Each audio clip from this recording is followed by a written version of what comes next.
ఏంటది బంగారం అని. ఆయన నిజంగానే బేసిక్గా అక్కినేని అంటేనే ఆ లెగసీ తెలిసిందే మనందరికీ.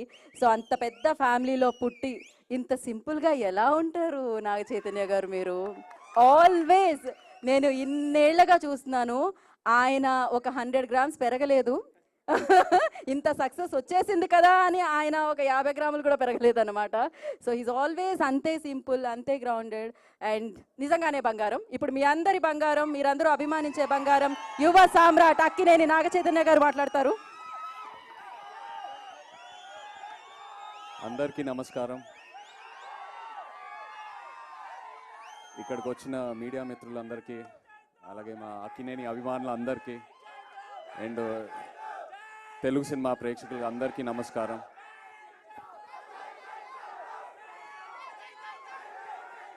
థ్యాంక్ యూ మరి అంత పెద్ద మాట వద్దు. Thank you. ఇవాళ ఎంతో ఆనందంగా ఉంది నాకు. వృషకర్మ గ్లిమ్స్ లాంచ్ చేసాము. ఈ మూమెంట్ కోసం నేను ఎప్పటి నుంచో ఎదురు చూస్తూ ఉన్నాను. ఎందుకంటే కార్తిక్ అన్నట్టు ఇది నా కెరియర్లో 100% ఇది నా బెస్ట్ సినిమా అవబోతుంది. ఇది ఇప్పుడే కాదు, నేను స్క్రిప్ట్ విన్నప్పుడే నాకు అనిపించింది. నాకు ఒక యాక్టర్గా ఒక కోరిక అలా ఉండిపోయింది. ఒక లార్జ్ స్కేల్ స్పెక్టికల్ ఫిల్మ్, ఒక మిథికల్ లేయర్ ఉన్న సినిమా, ఎంతో విఎఫ్ఎక్స్తో ఉన్న సినిమా, ఇలాంటి ఒక జానర్లో నేను ఒక సినిమా చేయాలని. And Vrushakarma was my answer for that. Thank you so much Karthik. నేను తండేల్ రిలీజ్ అయ్యే ముందే నాకు తెలిసింది ఇలా వృషకర్మ అనే సినిమా కార్తిక్ రాస్తున్నాడని. నేను బాపీని వెళ్ళి రిక్వెస్ట్ చేశాను, కార్తిక్ని కూడా 2-3 సార్లు కలిశాను. ఏదైనా ఆపర్చునిటీ ఉంటే I want to do this movie అని. They said they will come back to me and కొన్ని రోజుల తర్వాత they came back to me. Thank you so much for that. Thank you for believing in me. నాకు ఈ కార్తిక్ ఈ script చెప్పాక ఎన్నో డౌట్లు ఉన్నాయి. ఎందుకంటే స్క్రిప్ట్ వినిన తర్వాత ఐ వాజ్ మైండ్ బ్లోన్. ఇది నెక్స్ట్ లెవెల్ ఉంటుంది. One of the most thorough film makers Karthik అని నేను కాన్ఫిడెంట్గా చెప్పచ్చు.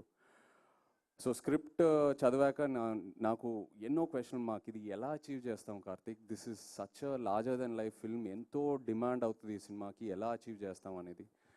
అండ్ ప్రతి షెడ్యూల్ ముందు ఇక్కడున్న టీం నాకు ఆ ఆన్సర్స్ ఇస్తూ వెళ్తూ ఉన్నారు.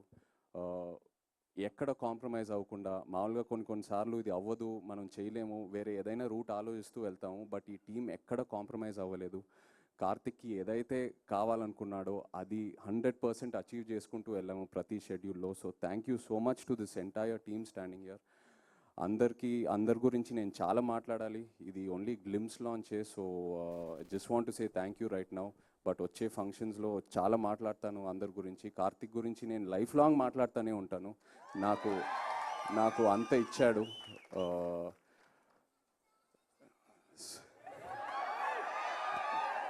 మంచి రిలీఫ్ ఇచ్చారండి. Thank you. బట్ యా,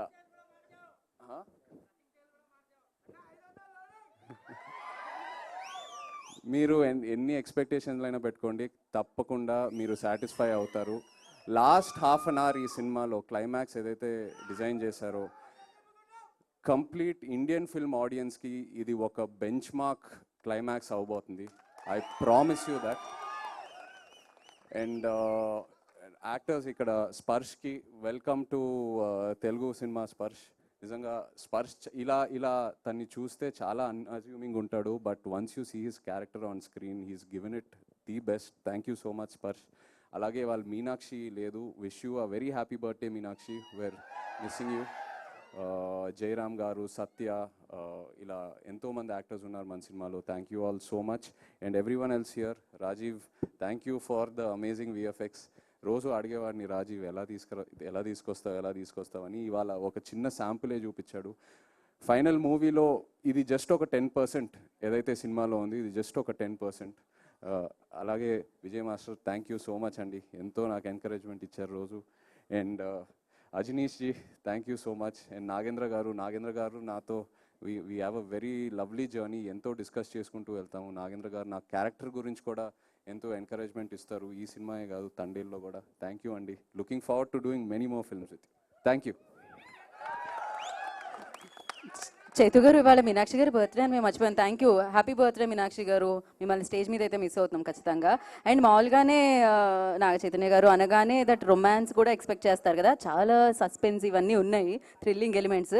ఆ రొమాన్స్ కూడా ఎక్స్పెక్ట్ చేయొచ్చా మేము దీంట్లో? కార్తిక్ స్టైల్ ఆయనకి రొమాన్స్ ఉంది ఆయనకి రొమాన్స్ అంటేనే ఎందుకండి మీకు రొమాన్స్కి ఇంత వద్దులేండి.